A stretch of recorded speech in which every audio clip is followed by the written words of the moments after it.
Assalamualaikum warahmatullahi wabarakatuh. Saudara-saudari seiman yang dirahmati oleh Allah, mari kita luangkan sejenak waktu kita untuk bertafakur bersama mengenai keteladanan dan integritas kita sebagai seorang muslim. Dalam kehidupan sehari-hari, seorang muslim dituntut untuk menjadi teladan yang baik bagi orang lain.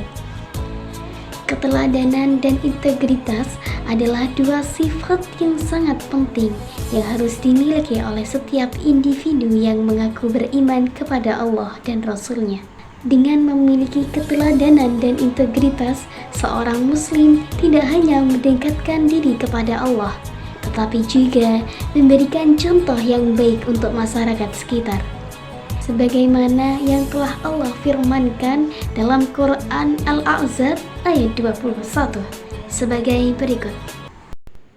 A'udzu billahi minasy syaithanir rajim.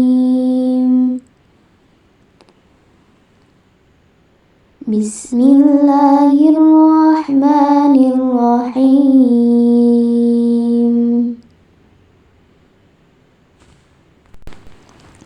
Laqad kana lakum fi rasulillahi uswatun hasanatun liman kana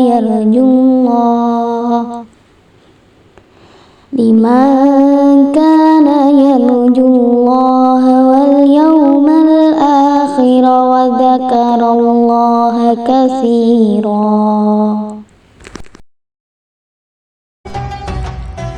Ayat ini menegaskan bahwa Rasulullah Shallallahu Alaihi Wasallam adalah teladan yang terbaik bagi umat manusia. Beliau adalah sosok yang memiliki integritas tinggi, baik dalam ucapan maupun perbuatannya. Sebagai umatnya, kita diwajibkan untuk meneladani segala aspek kehidupan beliau. Betapa pentingnya kejujuran dan integritas dalam kehidupan seorang muslim. Menipu, berbuat curang, dan tidak jujur adalah perbuatan yang tidak hanya merugikan orang lain, tetapi juga merusak nilai-nilai Islam yang luhur. Oleh karena itu, seorang muslim haruslah menjauhi segala bentuk kecurangan dan selalu berpegang pada prinsip kejujuran dan keadilan. Mari kita simak video pendek berikut sebagai renungan kehidupan kita. Seorang wanita dari Asia datang ke Perancis untuk kuliah di salah satu universitas terkenal di Paris. Dia memang cerdas, bahasa Perancis dan Inggrisnya pun sangat baik sehingga lulus seleksi. Sejak mulai kuliah di hari pertama, dia memperhatikan bahwa sistem transportasi di Paris menggunakan sistem otomatis. Artinya, Anda membeli tiket sesuai dengan tujuan melalui mesin. Setiap pemberhentian kendaraan umum memakai cara self-service dan jarang sekali diperiksa oleh petugas. Bahkan pemeriksaan insidentil oleh petugas pun hampir tidak ada. Bukan karena manajemennya buruk, tapi unsur trust atau kepercayaan dan tertib sosial di sistem transportasi kota Paris memang sudah sangat baik.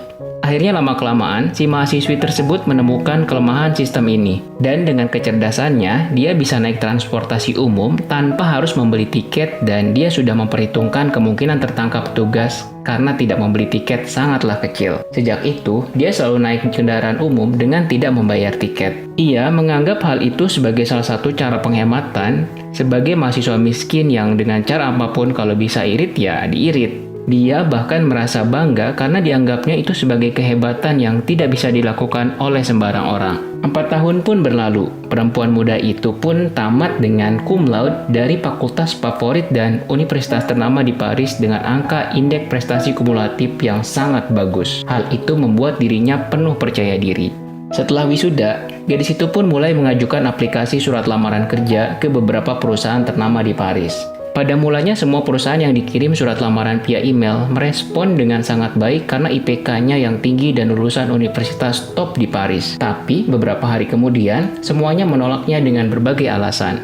Hal ini terus terjadi berulang-ulang sampai akhirnya membuat si gadis merasa jengkel dan marah. Dia bahkan sampai menuding perusahaan-perusahaan itu rasis karena tidak mau menerima warga negara asing meski lulus cum laude dari universitas ternama di Paris. Akhirnya pada suatu hari, karena penasaran bercampur dongkol, dia memutuskan mengadukannya ke Departemen Tenaga Kerja Prancis yang ada di Paris. Dia ingin melapor sekaligus ingin tahu kenapa perusahaan-perusahaan tersebut menolaknya. Tapi ketika bertemu dengan salah satu petugas di kantor Departemen Tenaga Kerja di Paris tersebut, ia mendapatkan penjelasan yang tidak ia duga. Berikut adalah dialog mereka. "Nona, kami tidak rasis. Sebaliknya, kami sangat mementingkan Anda. Pada saat Anda mengajukan aplikasi pekerjaan di perusahaan, kami sangat terkesan dengan nilai akademis dan pencapaian Anda. Sesungguhnya, berdasarkan kemampuan Anda, sebenarnya Anda adalah golongan pekerja yang kami cari-cari. Jika begitu, kenapa perusahaan-perusahaan tersebut tidak menerima saya bekerja? Jadi begini, setelah kami periksa di database, kami menemukan data bahwa Anda pernah 3 kali kena sanksi tidak membayar tiket saat naik kendaraan umum." Si gadis itu pun kaget. "Ya, saya mengakuinya. Tapi apakah karena perkara kecil tersebut semua perusahaan boleh menolak saya?" "Perkara kecil? Kami tidak menganggap itu perkara kecil, Nona. Kami lihat di database, Anda pertama kali melanggar hukum terjadi di minggu pertama Anda masuk negara ini. Saat itu, petugas percaya dengan penjelasan Anda bahwa Anda masih belum mengerti sistem transportasi umum di sini. Itu sebabnya kesalahan tersebut diampuni. Namun Anda tertangkap 2 kali lagi setelah itu." "Oh, waktu itu karena saya tidak ada uang kecil saja," jawab si Nona. Tidak, kami tidak bisa menerima penjelasan Anda seperti itu. Jangan anggap kami bodoh. Kami yakin Anda telah melakukannya ratusan kali sebelum tertangkap." Si gadis itu pun menjawab, "Baiklah, tapi itu kan bukan kesalahan besar. Kenapa harus begitu serius? Lain kali saya perbaiki dan berubah kan masih bisa," jawab si gadis. Petugas itu pun berkata, "Maaf, kami tidak menganggap demikian, Nona. Perbuatan Anda membuktikan 2 hal. Pertama, Anda tidak mau mengikuti peraturan yang ada. Anda pintar mencari kelemahan dalam peraturan dan memanfaatkannya untuk diri sendiri. Kedua, Anda tidak bisa dipercaya." Banyak pekerjaan di berbagai perusahaan di negara Prancis bergantung pada kepercayaan atau trust. Jika Anda diberi tanggung jawab atas tugas di suatu wilayah, maka Anda akan diberikan kuasa yang besar. Karena efisiensi biaya, kami tidak akan memakai sistem kontrol untuk mengawasi pekerjaan Anda. Hampir semua perusahaan besar di Prancis itu mirip dengan sistem transportasi di negeri ini. Oleh sebab itu, kami tidak bisa menerima Anda, Nona. Dan saya berani katakan, di negara kami bahkan di seluruh Eropa tidak akan ada perusahaan yang mau menggunakan jasa Anda. Pada saat itu, si gadis seperti tertampar dan terbangun dari mimpinya dan merasa sangat menyesal. Tapi penyesalan selalu datang terlambat ketika nasi sudah jadi bubur atau peristiwa buruk telah terjadi. Perkataan petugas yang terakhir membuat hatinya bergetar dan sangat menyesal. Ia akhirnya terdiam 1000 bahasa, tidak bisa berkata apapun. Dari tayangan sebelumnya, kita haruslah menjaga integritas kita. Berikut adalah beberapa cara untuk menerapkan keteladanan dan integritas dalam kehidupan sehari-hari. Yang pertama adalah menepati janji. Yang kedua, berbuat jujur. Jujur dalam setiap perkataan dan perbuatan adalah cerminan dari keimanan kita. Dengan dasar hadisnya sebagai berikut. "Alaikum bisidqi fa inna sidqa yahdi ilal birri wa inna birra yahdi ilal jannah." Di mana artinya, hendaklah kalian senantiasa berlaku jujur, karena sesungguhnya kejujuran akan mengantarkan pada kebaikan, dan sesungguhnya kebaikan akan mengantarkan pada surga. Hadis riwayat Bukhari dan Muslim. Yang ketiga adalah menghindari kecurangan. Dalam setiap aspek kehidupan, baik dalam pekerjaan, bisnis, maupun interaksi sosial, seorang muslim harus menghindari segala bentuk kecurangan. Hal ini karena kecurangan tidak hanya merusak hubungan antar sesama manusia, tetapi juga menjauhkan diri dari ridha Allah Subhanahu wa Ta'ala. Dan yang terakhir adalah ketidakadilan.